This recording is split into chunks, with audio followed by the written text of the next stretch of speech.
This is part 2 in that video, so let me ask you a question. So you're looking at a three-dimensional model, literally from the sky view of a tree, and you're looking at 30-foot lines that are going out, and each one of these 30-foot lines has 15 to 17 different types of hangers of actual plants you're able to plant on top of your existing garden. So literally, this is vertical gardening, and I'm going to continue from the last video. I've already brought you up to speed. If you have any confusion, watch part 1. But here's the thing. I know you see that number. Increases production by 250%. I know I didn't spell it right. It's so quick. I had to write this down. It was so important. I knew how big this idea was. But here's the thing. What if I asked you like 250%? Just think about that. What if I said, I want you to think about buying your land. I want you to buy 2 of those, and I want you to buy another half. How much money do you think you'd have to put down to get 250% more area in your garden? I mean, you'd have to buy 2.5 times the amount of land. That's ridiculous. That's impossible. I mean, if you think about it in the X plane, I mean, it's ridiculous to think that we've stood here so long. We have to go to the Z dimension. We got to go X, Y, and Z. We got to make sure we're taking advantage of 3-dimensional space. And so, if I ask you to put 2.5 times more land, you're probably looking at $200,000. $200,000 to do what this does.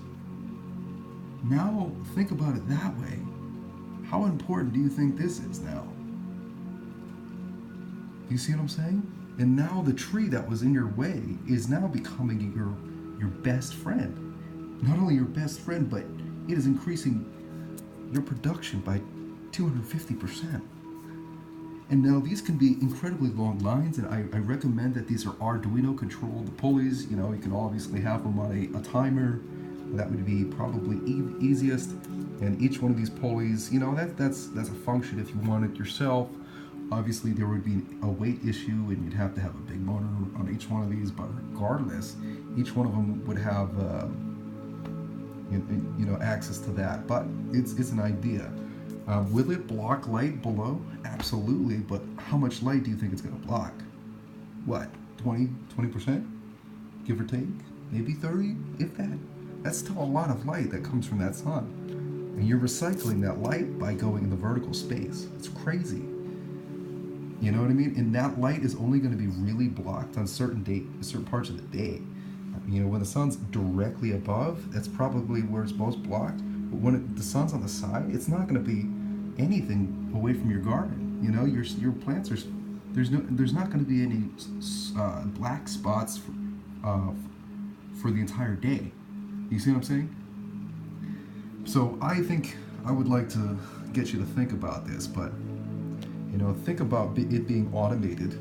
Think about, you could either have this being a tree or a pole or anything, but the taller you put this tree, the more plants you can hang. You see what I'm saying? Imagine this is just a 30-foot tree. Imagine you go 60 feet. You double that. And imagine doubling the value of your land by 5 times what it is. So now your multi-million-dollar estate is, $5 million. That's a hell of an increase. So just wanted to get you guys to look at this, and I'm going to start this right here. I'm going to start this in probably the next couple of weeks. You'll see this.